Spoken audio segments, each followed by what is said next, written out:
Bonjour, bonjour les affranchis, c'est Laure, j'espère que vous allez bien. Voilà, nous sommes à nouveau réunis pour un nouveau live hebdomadaire, donc tous les mercredis à 19 heures. Et ce soir, donc en cette soirée, nous allons aborder le thème de l'argent. Alors j'espère que vous allez bien, ok? Donc venez me dire un peu comment ça va dans le chat. Venez me dire ça, c'est toujours important pour moi de prendre la température un peu des auditeurs, des spectateurs. Donc voilà, venez me dire comment vous allez. Venez me dire donc un petit coucou, donc voilà, hashtag live, hashtag argent, hashtag replay si c'est pour un petit peu plus tard, envoyez-moi des pouces, envoyez des cœurs. Alors pourquoi? C'est que ça fait bosser l'algorithme et ça permet de remonter tout simplement le live et la parution dans vos fils d'actualité. Donc ça permet aux copains et aux copines, les autres affranchis, eh bien, qui n'auraient pas vu, qui n'auraient pas eu l'info, tout simplement de pouvoir y avoir accès plus facilement. Donc, coucou encore une fois tout le monde, hop, hop, hop. Alors vous savez, il y a toujours un décalage en fait entre le moment où je parle et vous recevez l'info et inversement, c'est-à-dire le moment où vous m'écrivez et où je reçois l'info.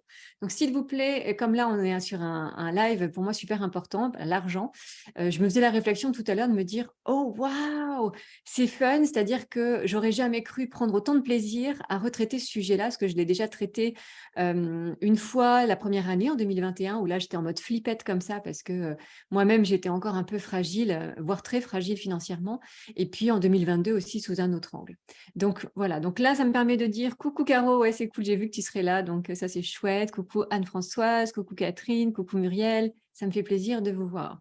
Bien, donc, ça va être un live où vraiment je vous invite à prendre un papier et un crayon. À chaque fois, je vous dis, voilà, prenez un papier et un crayon parce que ça me paraît important que vous puissiez noter des pépites, d'accord, noter des choses importantes pour vous qui vont vous aider dans votre réflexion, dans votre prise de conscience et donc derrière dans vos actions.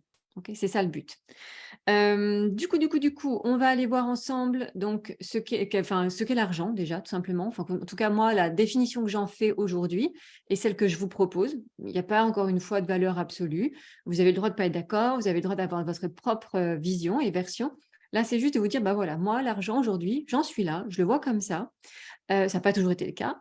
Et donc, du coup, en partant de cette vision-là, bah, j'ai aujourd'hui ce genre de réflexion. D'accord. Donc là, l'idée, c'est d'apaiser un peu les esprits, de remettre de la tempérance, de la neutralité, beaucoup de paix en fait par rapport à ce sujet, parce que vraiment, ça peut faire partir les gens en cacahuète dans un sens ou dans un autre, alors qu'en fait, il n'y a pas lieu. Enfin, selon moi, il n'y a pas lieu. Mais c'est plus facile à dire qu'à faire et c'est surtout plus facile à dire maintenant que je suis passée à autre chose que quand j'étais vraiment hyper réactionnelle par rapport à l'argent il y a encore quelques années. Et c'est pas vieux, hein, c'était il y a 3 ans à peu près. Hein, non seulement j'étais alors réactionnelle, on va dire plutôt 5-10 ans, mais par contre dans l'incompréhension et la rage, donc aussi réactionnelle en fait, de pas y arriver, d'accord, de pas comprendre, de me dire mais bon sang, je bosse sur moi, je fais des efforts, tout ça, mais pourquoi ça marche pas? Et ben voilà, on va aller voir tout ça ensemble. Bien, j'en profite donc pour faire aussi un petit coucou à France, à Nathalie, à Sandrine, donc qui viennent de nous rejoindre. Bien. Bonsoir tous les humains. Oui, bonsoir tous les humains, Caro. Les femmes et les hommes affranchis.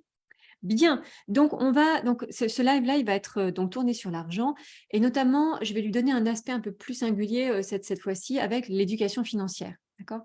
L'éducation financière, j'en parlais dans un post là de début de semaine.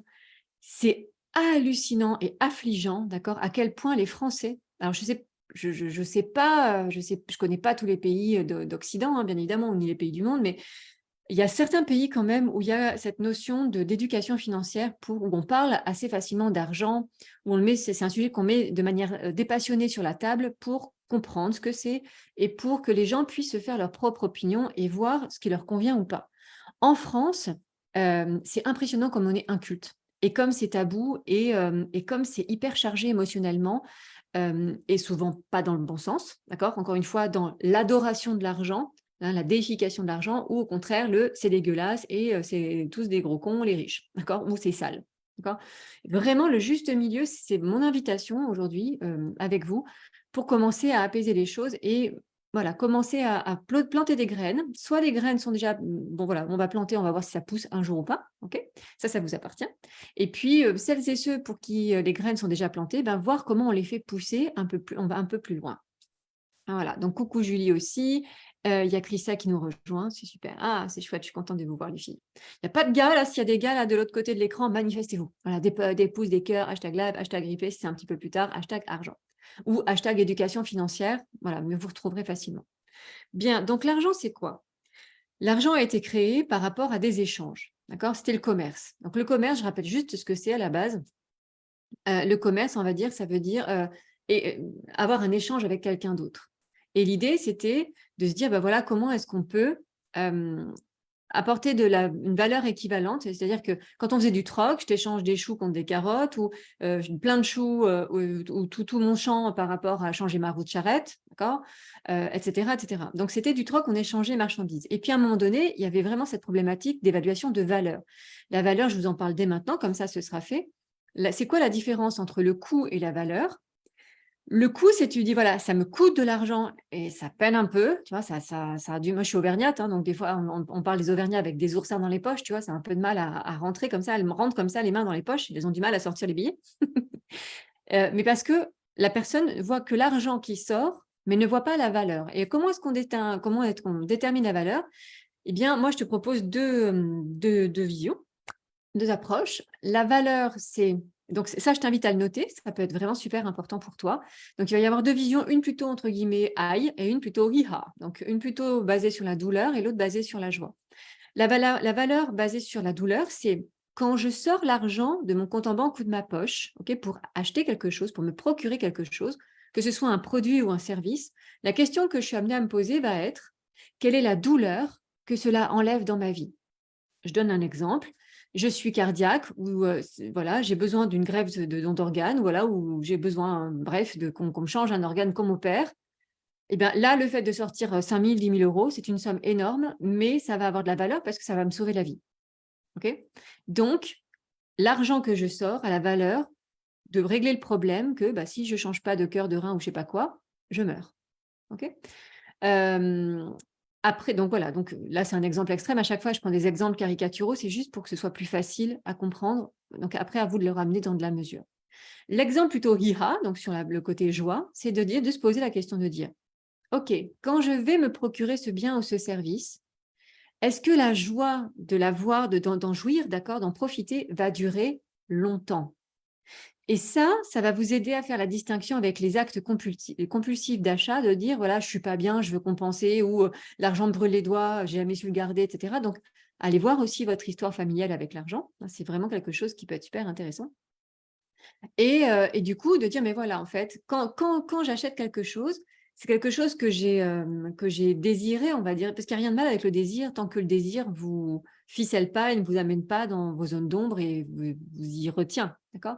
De dire, voilà, j'ai envie de ça depuis super longtemps. Moi, par exemple, j'ai envie d'un van aménagé, ok? Je ne peux pas me l'offrir, je choisis en tout cas de ne pas me l'offrir. Je pourrais me l'offrir en faisant un prêt, tout ça, mais j'ai pas envie d'avoir ce genre de dette parce que c'est de la dette qui est lourde, c'est pas de la dette qui ramène de l'argent, ok? Donc, ça veut dire que je dois. Alors, la dette qui est lourde, c'est quoi? C'est-à-dire que je prends un prêt à la banque, d'accord? Et je dois rembourser chaque mois, mais cet argent-là sort, mais ne rapporte rien. Donc, il remplit effectivement le plaisir de conduire un van aménagé, mais ne me ramène pas d'argent. Alors que une dette qui est constructive, ça va être quoi? Ça va être, oui, j'ai un prêt à la banque. Par exemple, j'ai acheté un immeuble de rapport. Donc, j'ai acheté un immeuble avec 5 appartements. Certes, j'ai de l'argent que je dois à la banque tous les mois, mais par contre, la location des immeubles me rapporte aussi de l'argent. Donc ça, c'est de la bonne dette. Vous voyez. Donc là, en tout cas, pour le van aménagé, je me suis dit, waouh, ça me fait super envie, mais c'est pas encore le moment. J'ai pas encore les reins suffisamment solides et je peux m'en passer, c'est pas grave. Donc, par contre, je sais que le jour où je vais pouvoir me l'offrir, je vais avoir la banane à chaque fois que je vais avoir le volant entre les mains. Parce que c'est quelque chose, c'est un rêve, c'est une aspiration qui correspond à ma valeur de liberté, d'exploration, de découverte, d'innovation, de plein de choses, plein de valeurs en fait qui sont remplies avec cet usage-là que je vais en faire. Et là, ça a énormément de valeur pour moi. OK? Donc en revanche, les trucs sans valeur, c'est: «Oh mais je veux ce sac à main, je veux cette paire de chaussures. Ah mais c'est trop beau. Ah mais machin», tout ça. Genre ma fille, hashtag elle a 13 ans. Et donc je lui dis: «Mais chouchou, non, on est dans une sobriété, raisonnée, c'est-à-dire que voilà, moi je suis pas, avec 3 t-shirts, c'est une ado, je la laisse vivre, je la laisse faire ses choix, même si des fois ça me fait grincer un peu. Mais aujourd'hui, je peux lui permettre ça, donc de manière raisonnée, je lui dis: «Chérie, c'est que tu as tant de t-shirts, si tu en veux un nouveau, est-ce qu'il y en a un qui est usé? Est-ce qu'il y en a un qui peut être donné parce qu'il est trop petit? Voilà, et pas uniquement un craquage, un caprice. Parce qu'en plus, des fois, voilà, elle m'a fait acheter des trucs quand elle était plus petite et puis en fait, 2 jours plus tard, elle s'en fiche complètement. Donc là, je lui dis: «Non, ça, pour moi, c'est pas honorer l'argent», d'accord? L'argent a de la valeur, ça permet de s'offrir des choses, des encore une fois, des produits ou des services et donc d'aller voir la valeur. OK? Donc vraiment et je vous invite à aller voir ça. Un autre exemple et là je prêche pour ma paroisse, hashtag, hey, instant pub. Donc comme vous le savez, je suis accompagnante, j'aime pas le terme coach, ça me saoule, mais voilà, Google et Facebook aiment bien m'appeler coach de vie, coach mindset. Moi, je préfère accompagnante de personnes hypersensibles, donc dotées d'hypersensibilité, soit à se découvrir, à oser être à oser être soi-même, c'est-à-dire à s'aimer sainement, à oser être libre de se manifester dans la vie, soit aussi de plus en plus auprès de thérapeutes qui veulent vraiment approfondir leur connaissance d'eux-mêmes et qui pour améliorer leur pratique, pour être encore plus fin, d'accord? Et être encore mieux au service des autres. Et souvent, qu'est-ce qu'on fait? Donc il y a des échanges, hein, donc voilà, je prends toujours un quart d'heure, 20 minutes pour apprendre à connaître la personne. Et puis donc après, il y a un deuxième temps d'échange beaucoup plus long qui va durer 1 heure et demie où on présente, voilà le programme, exactement ce que ça apporte, machin, machin. Et à la fin, on parle d'argent, d'accord? Et puis moi maintenant, je parle d'argent, mais super, super cool quoi, avec les différentes modalités de paiement et cetera et cetera. Et à un moment donné, soit la personne, elle est éduquée avec l'argent et elle sait la valeur que je vais lui apporter, soit pour l'instant, elle tique, d'accord? Parce qu'elle n'est pas suffisamment éduquée financièrement ou peut-être que comme moi, il y a quelques années, elle n'a pas forcément les sous tout de suite.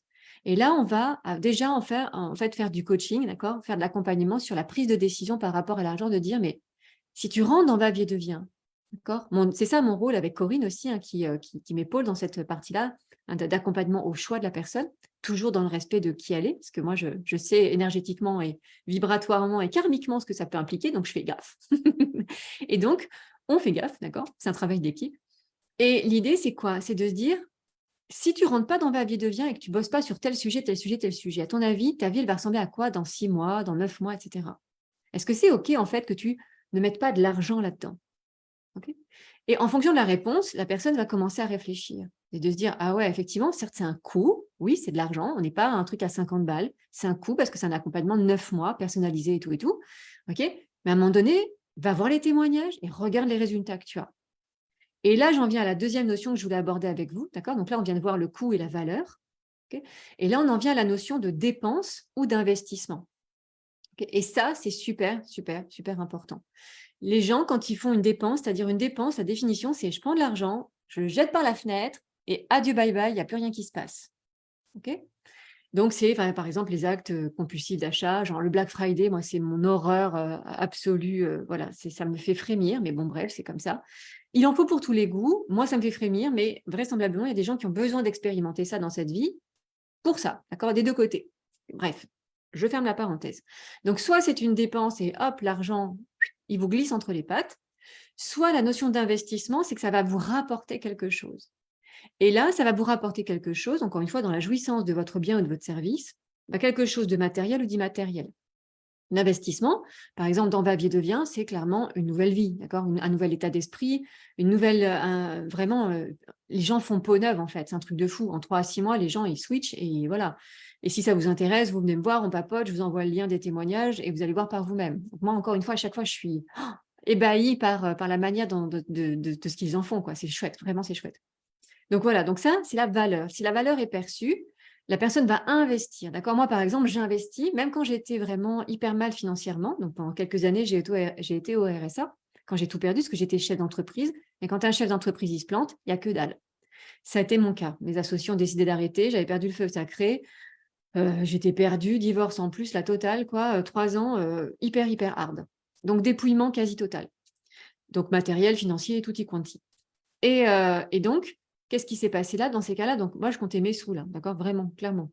Mais j'ai toujours choisi d'investir pour mes enfants et moi dans de la nourriture saine, donc naturelle, biologique, parce que j'étais en train d'investir sur notre santé, en fait. J'étais en train d'investir sur leur éducation alimentaire, le fait qu'ils aient des bons réflexes plus tard, parce que mon job de maman, pour moi, c'est ça, c'est de les élever pour qu'ils sachent prendre soin d'eux correctement. Et la nourriture en fait partie. OK? Donc j'ai investi dans la nourriture. OK, et le bénéfice, d'accord, la valeur, l'investissement, c'est d'avoir une santé, de ne pas tomber malade et compagnie. Maintenant, donc il y a des investissements beaucoup plus, classiques, c'est-à-dire quand on a des sous de côté, quand on a de l'épargne, qu'est-ce qu'on fait de cet argent-là? Comment est-ce qu'on le fait fructifier? Et là, alors déjà, je m'arrête 2 secondes et venez me dire déjà dans le chat, est-ce que ça vous intéresse? Est-ce qu'il y a des choses qui vous interpellent? Comment vous ressentez le truc? Voilà, est-ce qu'il y a déjà qui sont en mode réaction comme ça? Ou est-ce que pour l'instant tout baigne? Donc voilà, venez me dire un peu comment ça résonne chez vous. OK, il y a coucou, il y a Sonia, il y a Bruno, super. Nathalie qui dit: «C'est tabou pour certaines familles». Ah ouais, mais carrément, mais moi la première. Alors, nous on parlait pas, mes parents sont issus de milieux modestes. Ma mère est issue d'une famille de 7 personnes en étant la septième enfant. Elle a jamais manqué de rien, mais c'était donc modeste. Mon papa a été très pauvre et donc il s'est vraiment élevé à la force du poignet et il a atteint un niveau de bourgeoisie, appelons un chat un chat. Donc moi, j'ai eu la chance de naître dans un milieu argenté. Donc là, ils m'ont vraiment inculqué tous les 2 la valeur de l'argent, d'accord? De l'argent, on fait pas n'importe quoi avec. En revanche, ils m'ont pas du tout éduqué sur comment est-ce que l'argent circule, comment est-ce que c'est sain. Voilà, j'ai jamais fait n'importe quoi avec l'argent, mais par contre, j'avais pas cette notion de construire quelque chose avec l'argent. J'avais l'impression de le subir. Déjà, je le subissais en étant obligée d'aller travailler pour l'argent. Quand on y reviendra tout à l'heure sur les pensées riches et les pensées pauvres. Et donc du coup, ben et moi, les seules fois où j'entendais parler d'argent, c'était avec mon argent de poche et genre c'était pas ouf quoi, genre alors, oui, et j'ai 45 ans, donc c'était encore les francs à l'époque et quand j'étais petite, je touchais une pièce de 2 € pour vider le lave-vaisselle. Ça, ce qui me fait bondir aujourd'hui parce que je me dis: «Mais c'était juste de la contribution à la vie de famille», mais bref, peu importe. Ou des fois un peu plus tard, quand j'ai eu 15-16 ans, j'avais accès à une carte d'ado, et donc j'avais droit à certains retraits. J'étais toujours hyper raisonnable, moi j'étais plutôt fourmi, mais encore une fois, il y avait pas d'éducation d'aisance, mais parce que tout simplement, ils l'ont pas eu non plus. D'accord? Ils ont accédé, à la force de leur poignet à voilà, un certain confort de vie, mais par contre derrière, il y avait pas eu un travail de fond. D'accord? Et mon père a toujours eu la peur et donc la seule fois où on parlait d'argent, c'est quand il devait faire les impôts et à l'époque, on faisait les impôts une seule fois par an et à chaque fois, mais c'était, mais 15 jours, 3 semaines, mais c'était l'enfer à la baraque. C'est-à-dire qu'on mon père était déjà beaucoup dans la colère, mais alors là, ouais, fallait pas l'approcher, il était en mode hérisson plus, quoi. Donc, vous voyez, c'est ça l'image que j'avais de l'argent, de dire: «Oh là là, c'est chiant quand on a de l'argent, on est obligé de payer des impôts et en plus ça met dans un état pareil, bah merci, mais j'en veux pas». Et en plus de ça, j'ai un frère aîné de 5 ans plus grand que moi, donc de 5 ans mon aîné, qui lui a toujours été un peu bling bling, un peu possession, tout ça. À l'époque, il achetait pas un t-shirt, il achetait un chevignon, voilà. Donc et moi, je le regardais avec des grands yeux en disant: «Mais qu'est-ce que tu fais?» Ça avait aucun sens pour moi. Donc en plus, on était en conflit de valeurs avec mon frère et un jour, je me rappelle de cet instant-là parce qu'en fait, ça a marqué la suite de mon histoire. Je dis: «Bah, tu sais quoi?» On se disputait et puis un jour, il me dit comme ça, il me lance vraiment avec beaucoup de fiel, il me dit: «Ben, on était ados, hein», donc je vais avoir, 12 et lui 17, quelque chose comme ça et donc moi, très cucu les petits oiseaux, donc hypersensible, donc voilà, l'amour, la générosité, une bisounours, quoi. Puis lui, plutôt déjà tourné sur le gain, quoi. Et il me dit: «Mais de toute façon, on verra de quel de nous 2 gagne plus d'argent». Et moi, je le regarde, je fais: «Mais attends, mais si gagner de l'argent, c'est dans cet état-là, mais en fait, j'en veux pas». Et vous voyez le contrat, en fait, la croyance que je me suis créée à ce moment-là et le contrat que j'ai fait avec moi-même de dire: «Mais moi, je veux pas être avide, je veux pas être comme ça greedy, comme ça, à toujours en vouloir plus». Et donc à ce moment-là, je m'étais déjà conditionnée à l'âge de 12 ans à pas à galérer financièrement, en fait. Donc je vous invite comme ça à reprendre peut-être des souvenirs où vous avez pu évoquer l'argent dans votre famille ou avec des amis très proches et voir ce que vous avez dit. Parce qu'il y a des moments comme ça forts en plus émotionnellement, comme c'est un ancrage en fait, mais il n'est pas positif celui-là. Donc je l'ai détricoté depuis, mais il a longtemps marqué et à un moment donné, quand j'ai bossé sérieusement sur l'argent, j'ai fait: «Oh! Mais en fait, ça date de cette période-là parce que je voulais tellement pas lui ressembler». Vous l'aurez compris, mon frère, je l'aime beaucoup, mais on se voit 2 fois par an parce qu'on n'a rien à se dire et c'est OK. J'ai beaucoup d'amour, mais on n'a rien à se dire et hem et donc voilà, donc vous voyez comme ça peut des fois partir de loin et de «pas grand-chose» entre guillemets. OK, donc j'en profite maintenant comme vous avez le temps d'aller dans le chat, je vais aller voir ça. Donc Julie qui me dit: «C'est très intéressant jusqu'ici». Merci Julie.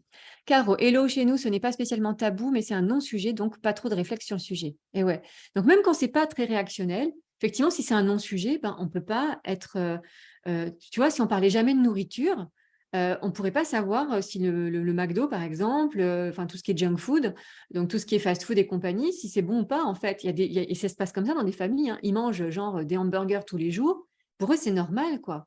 Et ils découvrent des fois au collège ou au lycée de dire: «Alors, l'équilibrage alimentaire» et là, tout, ils ouvrent gros des yeux comme des soucoupes en disant: «Mais quoi?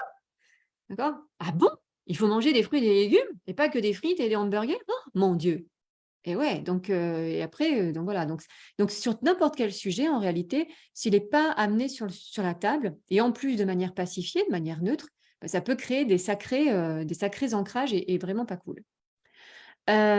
Thomas qui nous dit donc Ritel, pardon, qui nous dit: «J'ai toujours entendu dire: "Il y a pas d'argent" étant enfant, ado». Et ouais, donc il y a pas d'argent forcément, toujours de côté, voilà, toujours serrer le cordon de la ceinture, ça crée des réflexes de manque en fait et de rétention. Donc c'est difficile dans ces cas-là, effectivement, d'avoir une attitude, on va dire, détendue et d'ouverture, tu vois? De flux, en fait, d'accord? D'échange. L'argent est un peu tabou chez Laurence et ma mère a eu des difficultés car elle a été seule pour nous élever. OK. Catherine, je travaille sur moi, mais la peur d'en manquer est souvent présente. J'essaye de voir l'argent comme une énergie. Ouais, exactement. Donc toi, tu as fait Va, vie, devient il y a plus de 2 ans maintenant, Catherine. Effectivement, dans Va, vie, devient, on en parle de l'argent pour changer le regard. Quand je vous dans Va, vie, devient, donc j'écoute n'importe quoi. Je dis que l'argent, pour moi, est une énergie parce que c'est une force, une énergie, si vous prenez la définition du mot énergie, ça veut dire force ou puissance en mouvement. Et donc, dès lors qu'on me dit, ben, en fait, l'argent, c'est une énergie, donc une force en mouvement, déjà, la première des choses, c'est de se dire, le fait de vouloir l'accaparer et le garder, c'est pas bon parce que tout ce qui stagne, en fait, va être mortifère. Ok. Donc, c'est pas une bonne chose. Maintenant, c'est de dire, comment est-ce que je fais circuler l'argent de manière vertueuse et bénéfique selon mes valeurs, selon mes principes de vie. D'accord. C'est ça qui compte. Et donc, de se dire, donc, et moi, il y a une chose que j'aime beaucoup dire dans Va, vie, devient, c'était pas de moi, je la tiens de quelqu'un qui s'appelle Jean-Luc Devacter. J'avais regardé une vidéo un jour de lui et donc ça vient de lui. Faut vraiment je rends toujours à César ce qui est à César. Il disait en fait: «Si vous avez un souci avec l'argent, parce que vous avez l'impression que l'argent est dégueulasse et que voilà, parce que vous bossez dans une boîte, parce que pour l'instant il y a pas le choix, il faut faire bouillir la marmite et vous bossez» par exemple moi ça a été mon cas, j'ai bossé dans le hard discount alimentaire il y a plus des dizaines d'années maintenant et dans la grande distribution et j'étais malheureuse comme les pierres. C'est là que j'ai fait un burn-out, hein, l'un des burn-out que j'ai fait et donc vraiment conflit de valeurs plus, plus et je disais: «Mais qu'est-ce que je fous là? Mais c'est n'importe quoi et en plus, je suis obligée d'être là parce que sinon je peux pas payer mes factures». Mais l'esclavagisme moderne, pour moi, c'était ça, quoi. Vraiment, d'accord? J'avais vraiment cette sensation-là et donc du coup, j'avais l'impression que cet argent, il était alors j'avais pas de notion à l'époque, j'avais, un peu plus de 20 ans, j'avais 22-23 ans quand j'ai commencé à bosser dans ce genre d'endroit, jusqu'à un burn-out à 27. Donc ouais, j'avais entre 23 et 27, ouais, quand j'ai fait tout ce qui était donc hard discount, alimentaire et grande distrib et je disais: «Mais waouh, mais c'est» j'ai limite, j'en avais pas envie de cet argent, quoi, parce que je souffrais pour l'obtenir, parce qu'en plus, c'était des personnes que j'estimais pas qui me le donnaient et donc voilà, j'étais pas à l'aise avec le fait de le gagner, donc j'en avais pas envie. T'inquiète, la vie, elle m'a bien entendu quelques années plus tard. Bref, ceci est une autre histoire. Toujours est-il que Jean-Luc Devacter, il dit quoi par rapport à l'argent? Il dit: «Ben écoutez, l'avantage, c'est que quand vous êtes dans votre propre puissance, d'accord, quand vous avez pris conscience de ce que vous êtes et que vous pouvez créer autre chose, eh bien, voyez-vous comme une machine à laver l'argent. C'est-à-dire que même si l'argent, elle vient d'un endroit ou voilà, de personnes que vous n'appréciez pas ou qui ne vivent pas selon vos valeurs, ça arrive jusqu'à vous, ok. Ça va passer par votre machine à laver et derrière, il peut ressortir propre, d'accord. Il peut ressortir propre, il peut être vraiment bénéfique et vertueux. J'aime beaucoup cette image parce que notre cerveau fonctionne en image et moi, je la trouve, hein, moi, je l'ai tout de suite et je vais dire, oh, chouette, quelle que soit l'origine de l'argent, légal, on va dire, d'accord, bien évidemment, c'est derrière, c'est qu'est-ce que j'en fais qui va me faire me sentir bien, qui va faire que je construis les choses. Et cette image-là, elle m'a vraiment permis de me mettre en paix avec l'argent, d'accord, et de me dire, oh chouette, en fait, j'ai plein de rêves, j'ai plein d'aspirations, j'ai envie de créer une école-lieu, j'ai envie de voyager, j'ai envie d'éduquer les gens sur plein de trucs, j'ai envie d'offrir des expériences à mes enfants pour qu'ils soient éveillés et qu'ils se disent, oh mon Dieu, on n'est pas dans un monde, on va tous mourir, mais il y a plein d'opportunités. Donc maintenant, je suis heureuse et j'aime avoir de l'argent parce que je sais quoi en faire de bon. Mais avant, je pouvais pas être heureuse et je pouvais pas aimer l'argent parce que je le portais comme un poids et comme une tare entre guillemets qu'il fallait gérer. Donc, voyez l'état d'esprit comme ça change du tout au tout. Donc effectivement, l'argent est comme une énergie et c'est de voir vers quoi on l'autorise, d'accord, et on lui permet de nous propulser, d'accord. Et ça, c'est vraiment chouette. Aujourd'hui, je fais des dons, on en parlera tout à l'heure aussi. C'est juste merveilleux de se dire: «Ah! C'est cool, j'ai pu aider quelqu'un». C'est chouette. Alors, on peut s'aider de plein d'autres manières différentes. Quand j'étais fauchée comme les blés, j'ai aidé des personnes du mieux que je pouvais autrement. Mais c'est aussi un moyen d'aider. Et quand on peut le faire de cette manière-là, moi, je trouve que c'est cool maintenant. Mais ça a été un long cheminement, vraiment très long cheminement. Caro qui nous dit: «Moi, issue de famille précaire et femme seule monoparentale, plafond de verre, boulot précaire, Dory dans son bocal, enfant unique avec des parents endettés, un bon karma à travailler sur l'argent», ouais. C'est enclenché depuis un moment. OK. Touc touc touc. Depuis un moment, changement de croyance pour arrêter de subir. Oui, ça prend du temps, mais c'est vraiment nécessaire et une fois que tu vas l'avoir fait, ça libère vraiment. Vraiment, ça peut vraiment libérer. Christelle qui dit: «Oui, voilà, j'essaie aussi de voir l'argent comme une énergie. Je suis généreuse, mais n'ayant pas vraiment de moyens, je fais très attention». Ta générosité, elle peut s'exprimer de plein de manières différentes, c'est ce que je viens de dire. Moi, j'étais généreuse en prenant soin des gens. À l'époque, quand je faisais des soins énergétiques, mais que pour l'instant, j'étais pas encore installée, en fait, je prenais vraiment soin des gens autour de moi. Je dis: «Bah, tu as un bobo, OK, il est psychologique, il est physique, il est émotionnel, je vais t'aider, en fait et est-ce que tu es prêt déjà? Est-ce que tu as envie que je t'aide? OK, tu es prêt à recevoir ça? Tu as envie? OK, on y va» et ça m'a fait du bien. Hem, j'ai été dans la générosité de ma présence, d'accord? Dans la générosité de mon écoute. Alors, oui, matériellement, c'était pas ouf, mais par contre, ça m'a permis de vraiment voir la richesse, de définir la richesse d'une toute autre manière. On y reviendra un peu tout à l'heure. Et donc Caro qui nous dit: «C'est ce que je commence à faire par dans l'esprit, utiliser l'argent comme je vibre». Cool, magnifique. Bien, merci pour vos retours, c'est chouette. Donc maintenant on va aller il y a Christelle qui arrive, donc: «J'ai fait du troc de soins depuis plusieurs années, cela me plaît beaucoup». Ouais, alors c'est bien les trocs de soins et en même temps, ça pour moi, hein, je vous livre ma réflexion, mais ce n'est que ma réflexion, c'est pas tenable dans le temps. Parce que le troc de soins, c'est bien pour de la découverte, mais à un moment donné, ça envoie le message. Alors s'il y a que ça, c'est-à-dire qu'on peut en faire de temps en temps ponctuellement, pour moi, d'accord, hein, voilà, j'ai pu en faire, maintenant j'en fais plus, parce que je suis passée à autre chose, je suis passée dans un autre mouvement. Mais quand j'en faisais, à un moment donné, étant dans la générosité, machin, ça devenait un automatisme, en fait, de faire ça. Et donc j'étais contente et en même temps je me dis: «Bah, c'est super, mais en fait, je paye comment ma bouffe?» Tu vois? Donc il fallait un juste équilibre, d'accord? Donc pour moi, c'est pas une mauvaise chose, mais c'est, faire attention à la dose, encore une fois, comment on dose. Julie, en y pensant, je n'ai jamais eu de réel problème d'argent, surtout grâce à mes parents et puis maintenant j'ai souvent de la chance. Bizarrement, j'ai pourtant longtemps eu la peur du manque et pour ça, je dépensais peu. Ça va beaucoup mieux quand même, mais quand même. OK, cool. Ouh là, pardon, c'est pas très français. T'inquiète, t'inquiète. On a compris Julie. Excellent. Pardon. Je t'imagine en train de te marrer devant l'écran, donc c'est ça qui me fait rire. Donc OK. Donc là, on a vu donc la notion de coût et de valeur. On a vu la notion d'investissement et de dépense. Bien. Maintenant, donc on va aller voir donc on va aller voir l'état d'esprit. Parce que je vais vous inviter à voilà à faire un tableau. Donc vous faites un tableau comme ça, hein, donc une croix, d'accord? Et vous allez mettre donc en haut, d'accord, la notion de richesse, d'accord?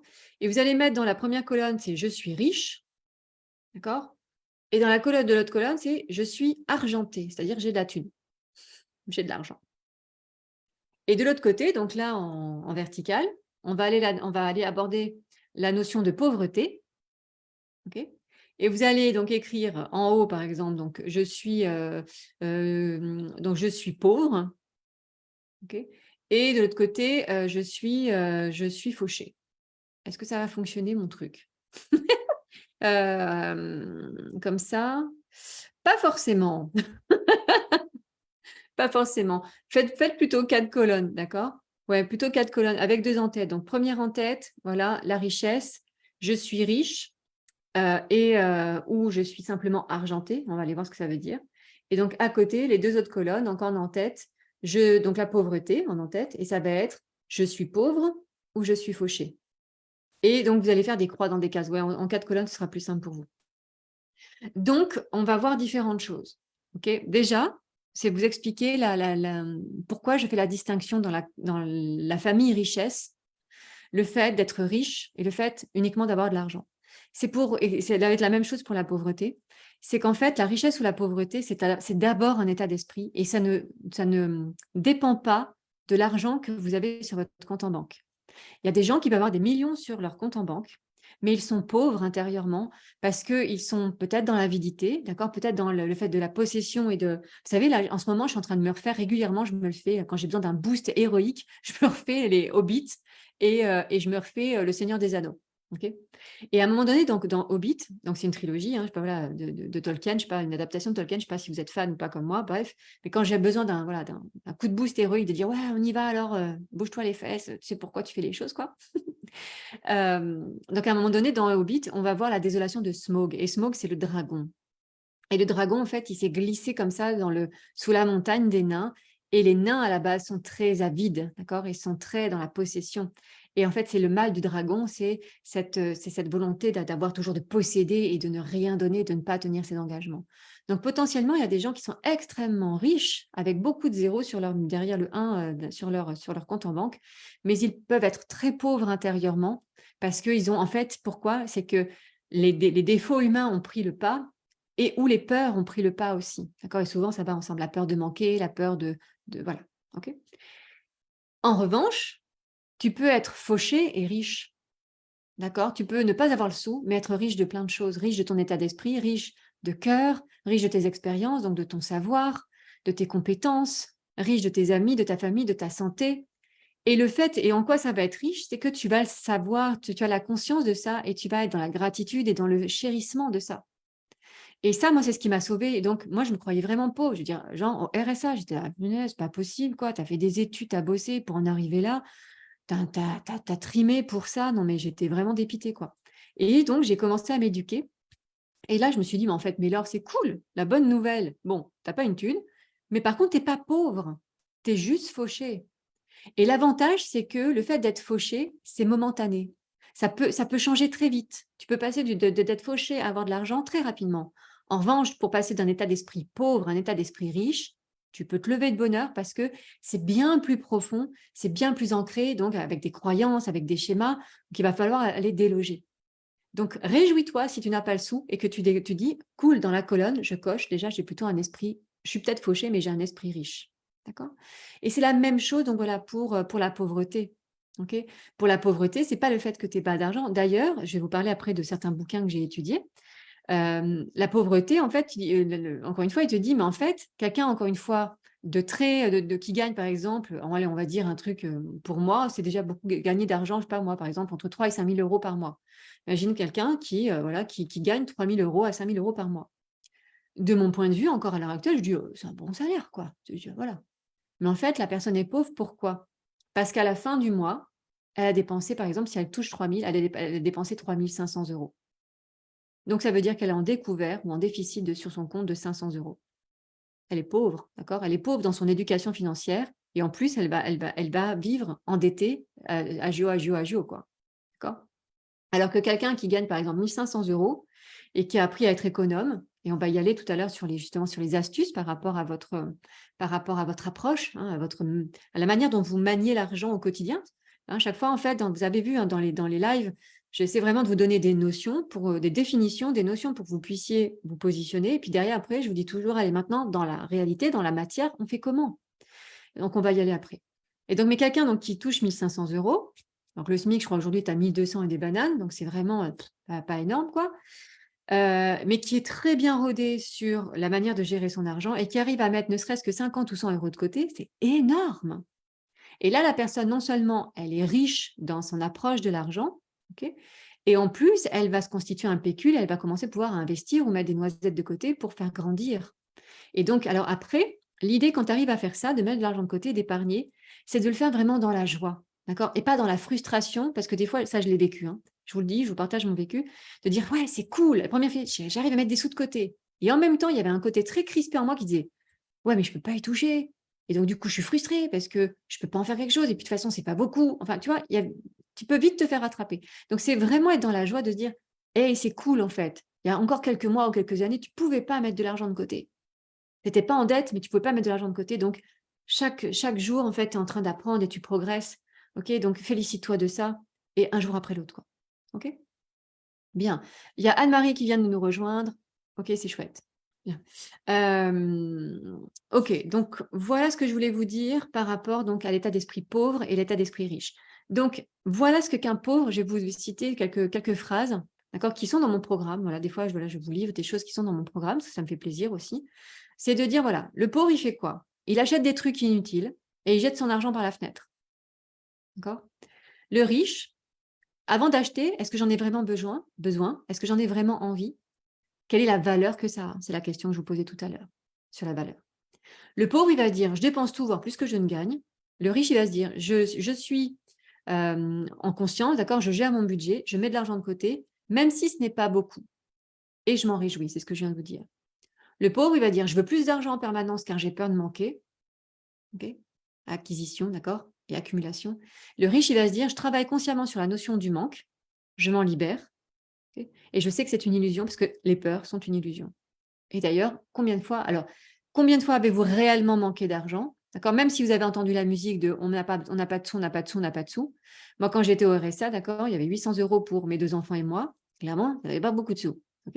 Et en réalité, je me suis rendu compte que réellement, j'ai jamais manqué. C'était pas confortable, mais j'ai jamais manqué. Donc, il y avait une histoire en moi, une croyance dure comme fer de dire: Je suis fauchée, j'ai pas de thunes, c'est la cata et tout». Et en même temps, il a fallu de nombreux mois d'expérimentation de dire: «Bah non, moi ça passe». Il y avait vraiment des fois où je dormais pas, je disais: «Ah, ça passe pas, ça passe pas, ça passe pas, ça passe pas». Ah si, ça passe. Il a fallu que je le vive un nombre de fois incalculable afin de me dire: «Mais arrête de stresser en fait, parce qu'à chaque fois tu dis que ça passe pas, mais en fait ça passe». Donc c'est un temps d'apprentissage, de répétition pour déconditionner les choses. Ça se fait pas, ça se fait rarement en un claquement de doigts. OK? Je vais pas aller plus loin pour l'instant. On va justement se partir de ça, donc sur: «Je veux plus d'argent parce que j'ai peur de manquer». Alors on va aller donc sur une première pratique que je vais vous proposer. Encore une première astuce. Hem, ouais, on va la faire dans cet ordre-là. Si, tu as peur de manquer d'argent, d'accord? La première des choses que je vais te demander, ouais, on va aller faire les astuces maintenant, puis je finirai là-dessus. Hem, donc tu dis: «Voilà, en ce moment l'argent s'est tendu ou j'aimerais en avoir plus». Souvent le réflexe en fait d'une personne occidentale en tout cas, hein, c'est ce que j'observe souvent. Il faut que je rentre plus d'argent, donc potentiellement, il faut que je travaille plus, d'accord? Pour avoir plus de sous, logique. Et moi je vais dire: «Bah, en fait, est-ce que tu as déjà pensé à dépenser moins?»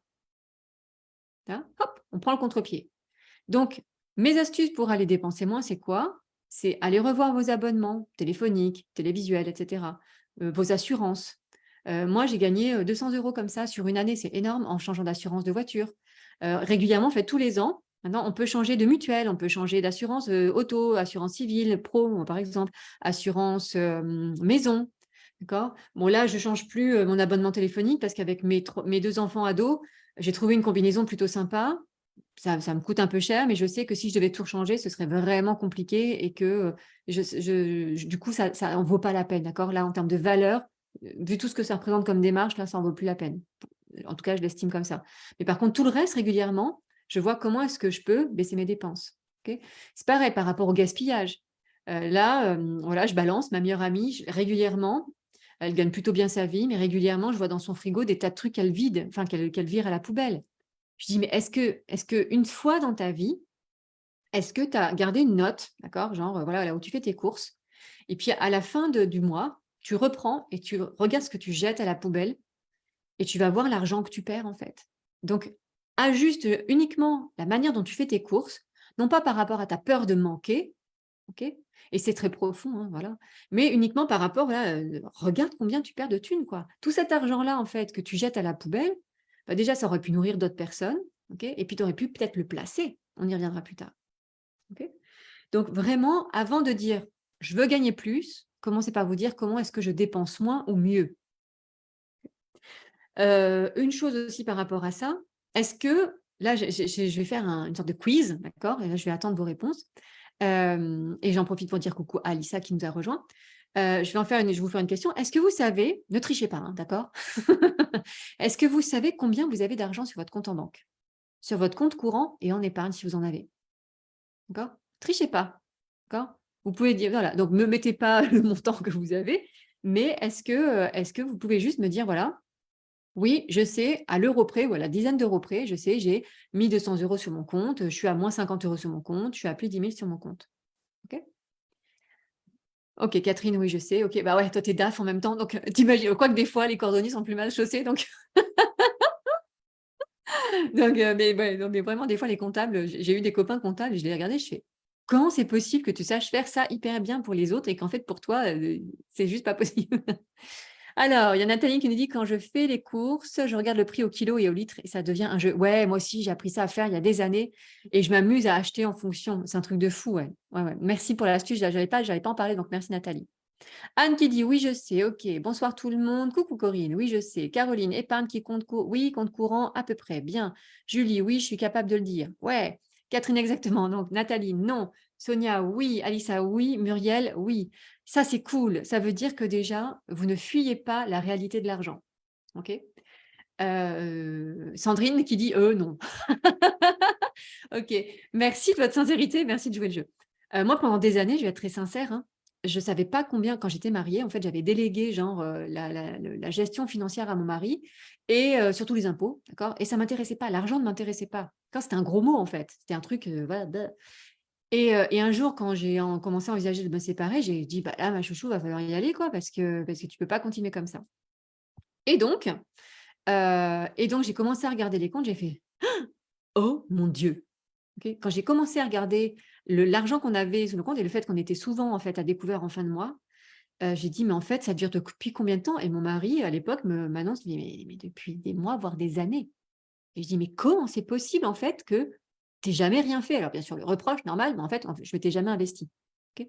Donc là, j'ai voulu rectifier le tir, mais lui, il était tellement dans sa routine, dans son mode de fonctionnement que, ben, voilà, de toute façon, j'allais partir donc voilà. Mais vous voyez, en fait, c'est un truc de fou et c'est-à-dire je fuyais la réalité de l'argent parce que ça ne m'intéressait pas, parce que j'avais pas envie de plonger dedans et donc c'est fastidieux au départ, hein, de plonger dans l'argent. Mais une fois qu'on sait, c'est vraiment chouette. Ouais, à plus Catherine et coucou Dominique qui vient d'arriver. Je sais un peu ah non, mais ça change tout le temps. OK, mais l'idée, c'est d'avoir quand même une notion. OK? Ça veut dire que vous vous intéressez parce que c'est comme tout ce sur quoi vous portez de l'intérêt se développe. Donc si vous voulez être en paix avec l'argent, ça veut dire que, bah, comme à une personne, faut lui accorder de l'intérêt. Si vous rencontrez quelqu'un et que lui dit: «Ah non, mais en fait, il me saoule, j'ai pas il est sur le banc là-bas, j'ai pas envie de lui parler», bah, on fait comme si je le voyais pas.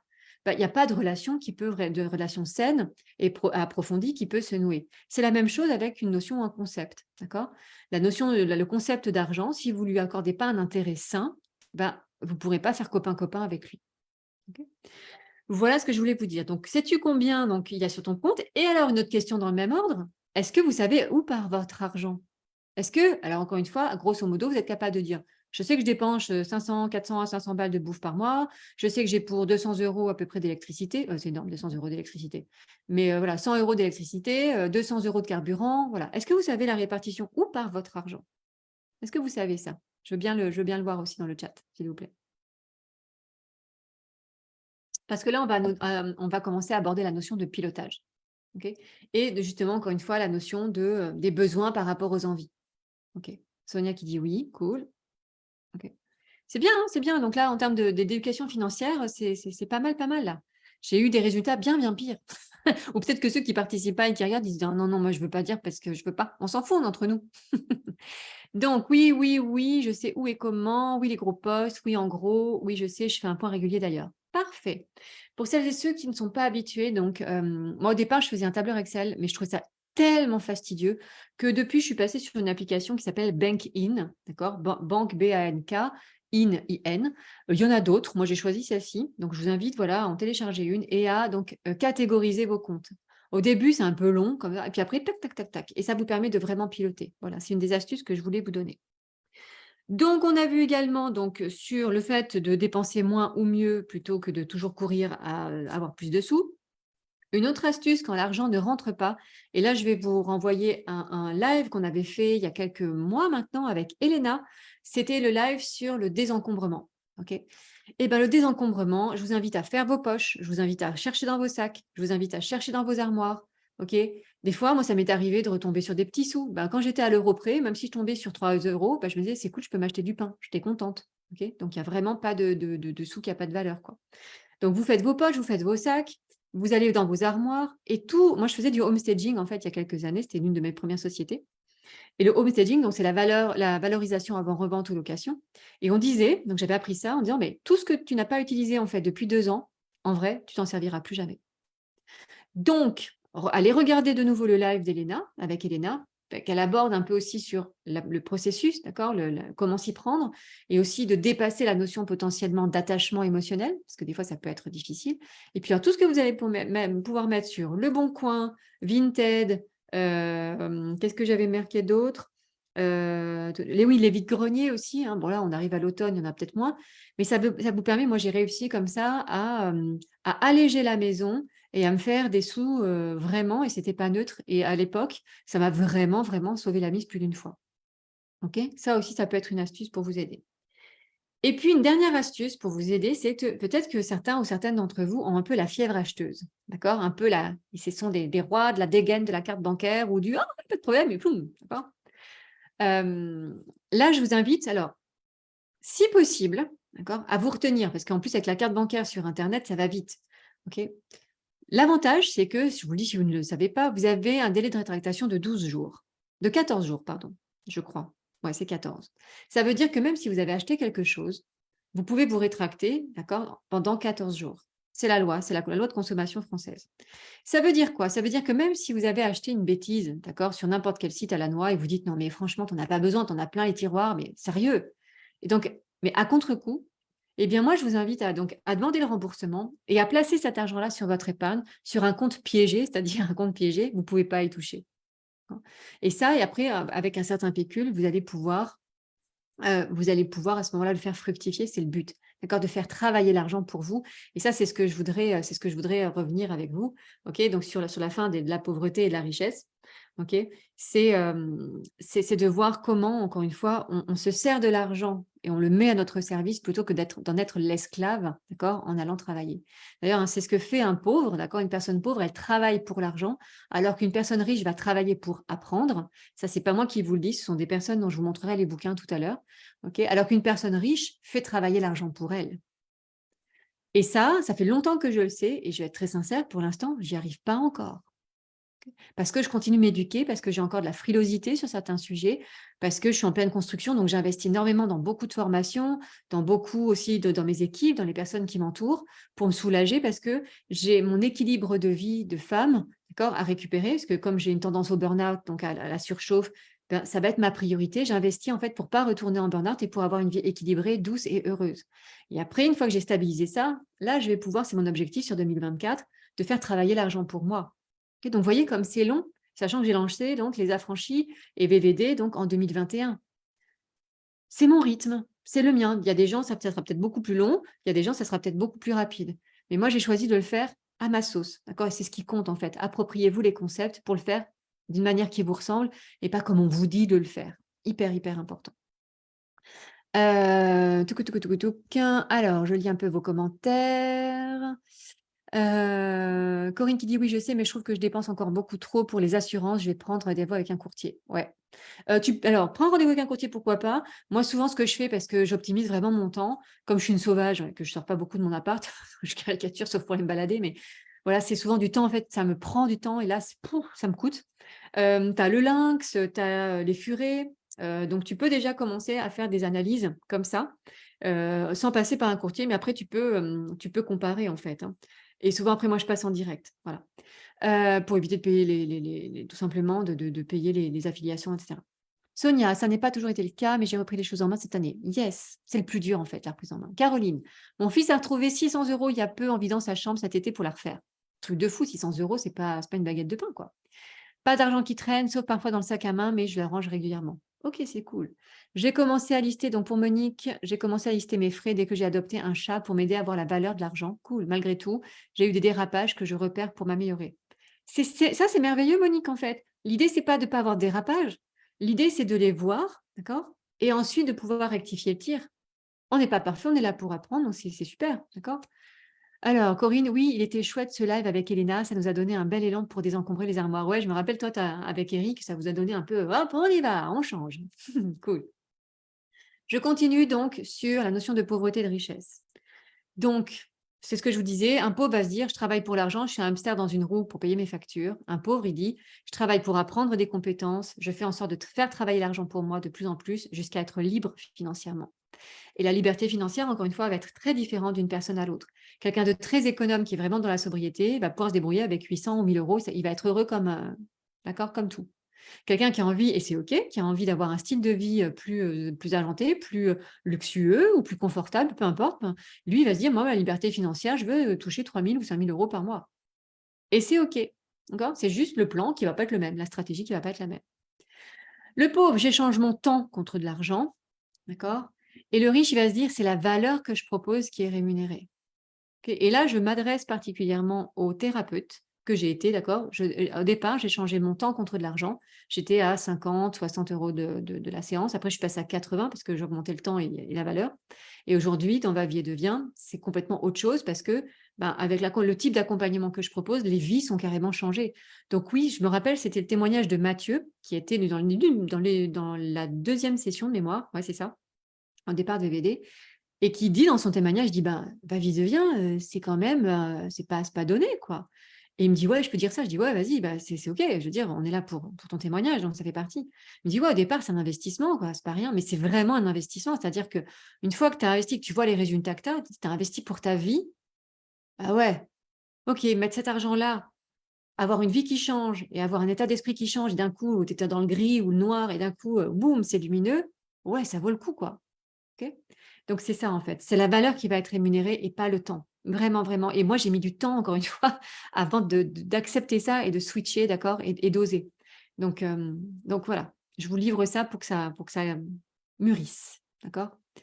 L'argent, c'est tabou pour le pauvre, j'en parle pas, je ne veux pas aller gratter, ça me fait peur, je n'ai pas le temps. Le riche, lui, il creuse, il cherche, il se forme pour trouver le meilleur moyen de libérer ses croyances limitantes et d'inverser la tendance pour être plus serein et à l'aise financièrement. OK?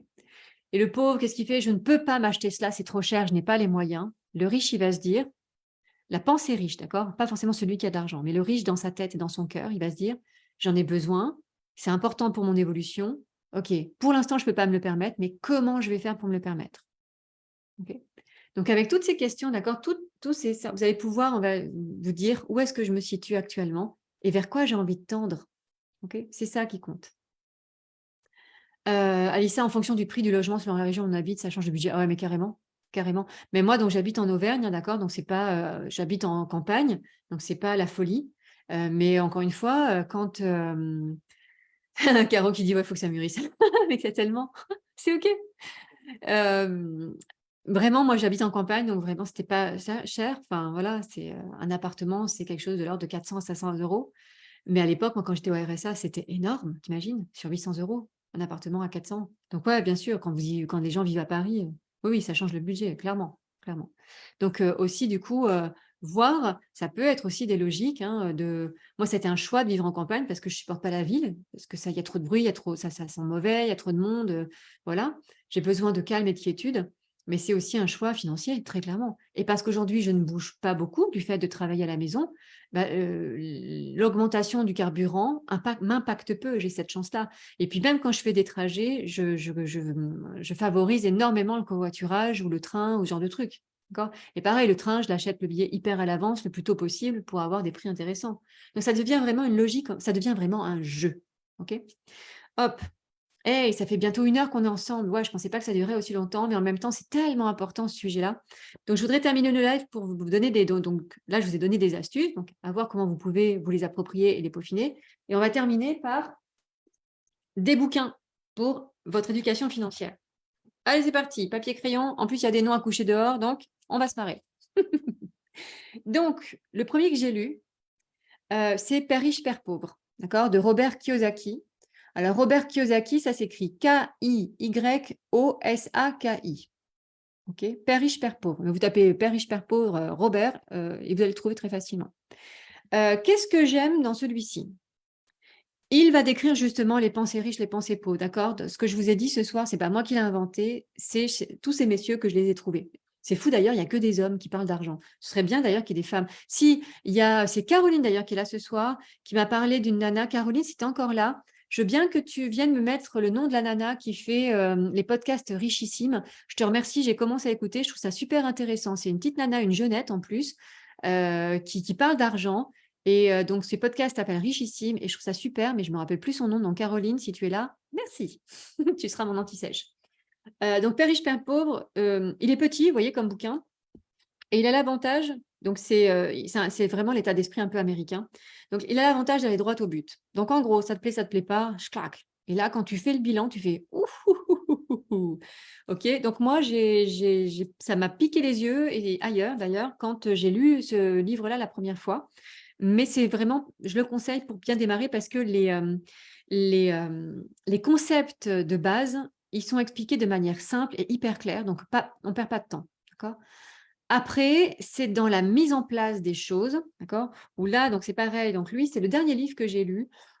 Non, l'avant-dernier livre que je me suis acheté sur les conseils de copains, donc c'est «Les secrets d'un esprit millionnaire». OK, donc de T. Harv Eker, donc T. plus loin Harv, Harv, plus loin Eker, Eker. Donc «Les secrets d'un esprit millionnaire». Et alors là, on est dans l'américain plus, plus, plus. J'aime pas du tout, mais ça a le mérite d'être clair aussi. C'est ce que j'aime avec les Américains. J'aime pas leur état d'esprit, j'aime pas la manière dont ils abordent les trucs. Il y a vraiment le côté souvent avidité, je trouve, qui ressort très vite. En tout cas pour moi, hein, voilà, je ne parle qu'en mon nom. J'aime pas, mais par contre, il y a toujours des bons trucs à prendre. Parce que comme ils ont justement, eux, il y a pas de tabou, en fait. Donc ils en parlent en mode schla schla schla, quoi. Ils lâchent les trucs et je trouve que c'est vraiment intéressant, mais ça me demande de prendre du recul et de ça me demande de faire un effort, de dire: «Bon OK», tu fais un effort de le lire et tu prends la pépite. OK? Voilà. Donc c lui, ça peut être vraiment bien, lui, en fonction de si vous êtes vraiment hyper réactionnaire avec l'argent, pas tout de suite. Mais quoique, encore une fois, ce n'est que mon avis, donc vous pouvez vous balader dans une bibliothèque, dans une, librairie. Souvent, ces bouquins sont très connus, en fait, hein, c'est des best-sellers, donc vous allez les trouver. Vous pouvez les feuilleter et voir lequel des 2 vous allez vouloir, vous procurer. Voilà, donc ça, c'est les 2. Hop. Mon chouchou, c'est celui-ci. Donc c'est Ti Le guerrier intérieur, riche et conscient de Thierry Pasquier. Donc Pasquier, ça s'écrit Pasquier, OK? Ce que j'aime bien, c'est que, il parle d'argent, pareil, de manière décomplexée, il est droit dans ses bottes. Ce que j'aime beaucoup, c'est qu'il y a la conscience. C'est que et d'ailleurs certaines choses de Bavier devient, voilà, j'ai pris quelques bribes là-dedans. Je me suis inspirée de ça sur certains aspects de Bavier devient, parce que cet état d'esprit-là me plaît, de dire: «C'est pas l'argent pour l'argent, on s'en fout. C'est à quoi ça sert en fait? Qu'est-ce que tu vas en faire de beau? Qu'est-ce que tu vas en faire de bien pour toi et pour les autres?» Comment est-ce que ça te permet d'être une bénédiction dans le monde en fait, d'avoir de la thune? D'accord? Et pas uniquement de remplir tes placards. Et ça vraiment donc voilà, le guerrier intérieur riche et conscient, vraiment, c'est quelque chose que et ce que j'aime beaucoup aussi, c'est que à chaque fois, il te dit à la fin de chaque chapitre, «Va pas plus loin pour nourrir ton mental bêtement, mais prends le temps de faire ce que je t'ai dit de faire».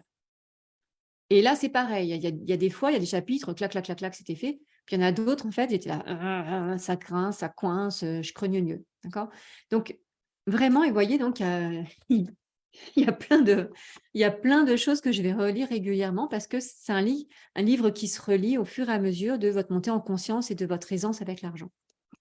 J'en profite du coup pour vous montrer du coup Caroline, hop, voilà à quoi il ressemble. Il y a un jeu de société qui s'appelle Riche et conscient, d'accord? Donc ça, c'est un Monopoly sympatoche parce que souvent les gens quand ils veulent s'éduquer à l'argent, qu'est-ce qu'ils font? Eh ben, ils jouent au Monopoly ou à la bonne paye. Le pire truc qu'il faut pas faire, d'accord? Pour en plus finir en pugilat, parce qu'en plus c'est la guerre, d'accord? C'est saigner l'autre, hein, clairement, donc c'est juste horrible. Alors que là, le Riche et conscient, donc c'est un jeu de société qui est inspiré du bouquin.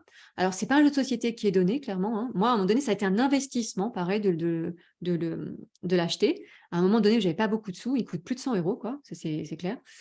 Enfin, en tout cas à l'époque. Mais je me suis dit: «J'investis dans mon éducation financière et dans l'éducation financière de mes enfants». Je joue avec mes enfants à ce jeu-là. Pas tout le temps parce que ce sont des parties qui sont longues, donc c'est plutôt pendant les vacances, par exemple, mais j'y joue régulièrement et ce qui est génial avec ce jeu, c'est que ça t'apprend à voir en fonction des différents, types, des différents personnages que tu vas avoir avec donc, voilà, tu es dentiste, tu gagnes 4 000 balles par mois, par exemple, mais par contre tu dépenses 5 000.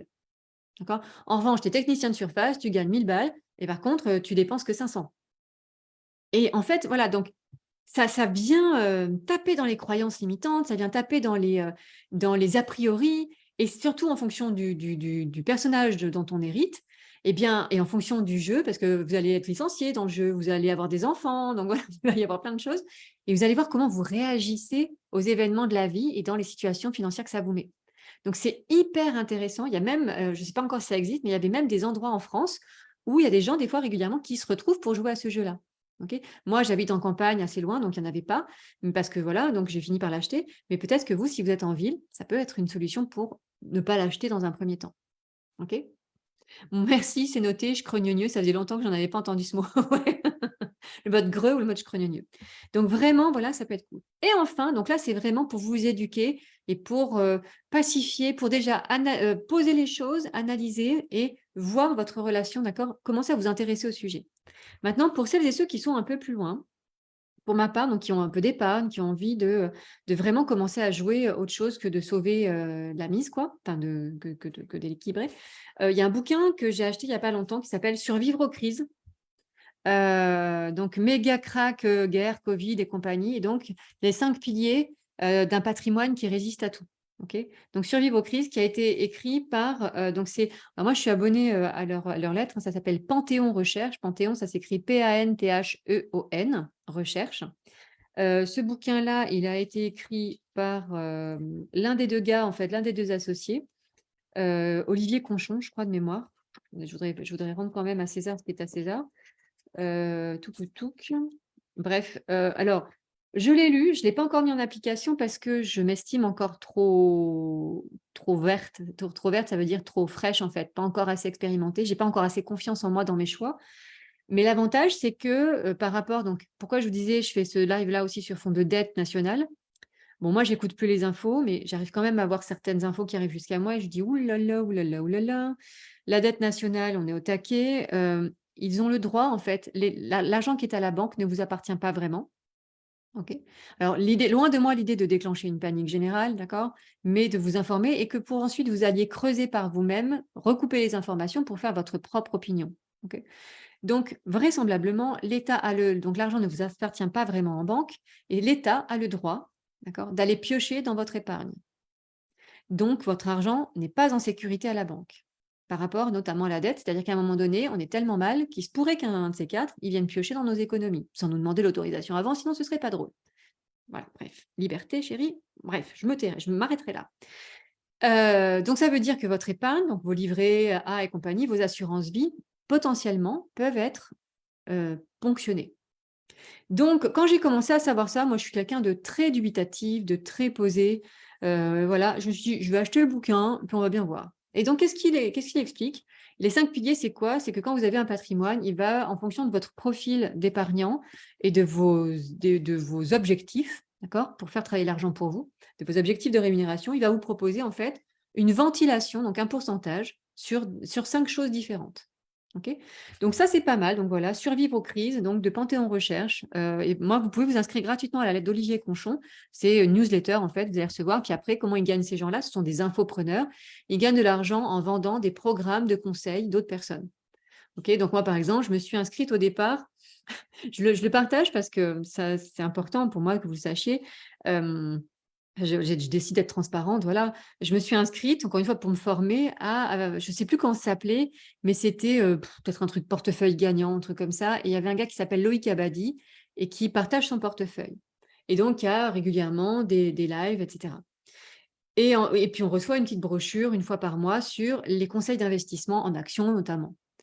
Et alors là, je recevais des trucs, «Allez, le pétrole, on y va à fond, on peut aller à fond chez Total». La première fois, je fais ça, je fais: trop bien».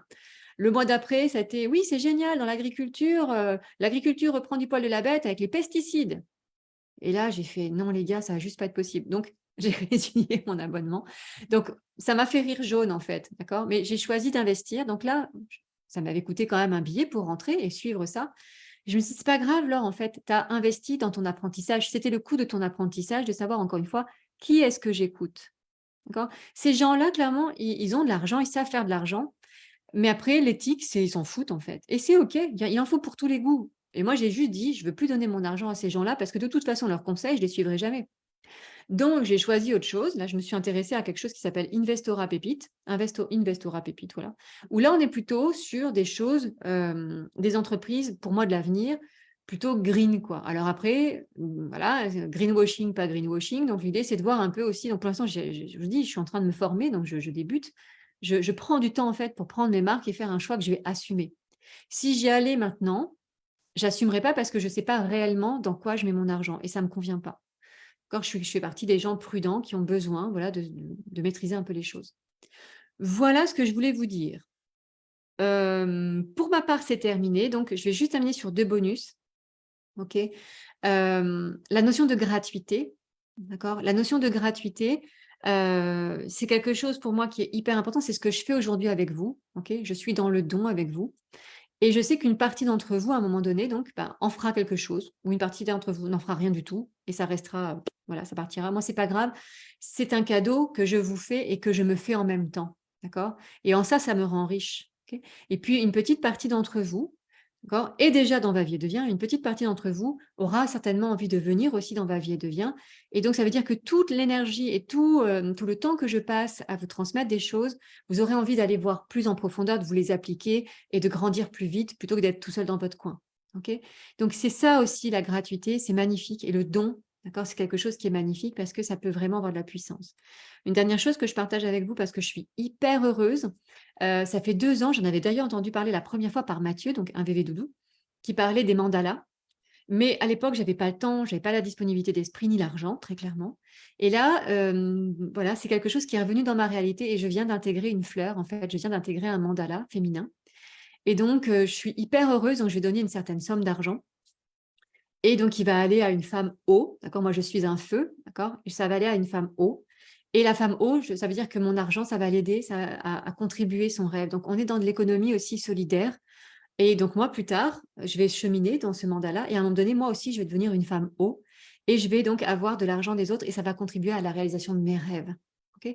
Donc je voulais terminer par ça parce qu'en fait, je vous explique, c'est que voilà, j'anime des coachings donc pour écopreneurs et pour, Va-vie et devient le mardi soir et hier soir, à la suite de ça, eh bien, j'avais, on va dire, la rencontre des femmes du mandala où j'ai dit «oui». Voilà, donc c'était rigolo, je trouvais la synchronicité tellement jolie que j'avais envie de terminer ce live avec vous là-dessus, de dire voilà, petit à petit, voilà, comment est-ce qu'on se sert de l'argent, comment est-ce qu'on le fait vivre et vibrer pour que ce soit joli en fait et que ce soit vertueux. Voilà. Je vous aime très fort, je vous souhaite une belle fin de journée et je vous dis à la semaine prochaine pour un nouveau live. Ciao, ciao les affranchis!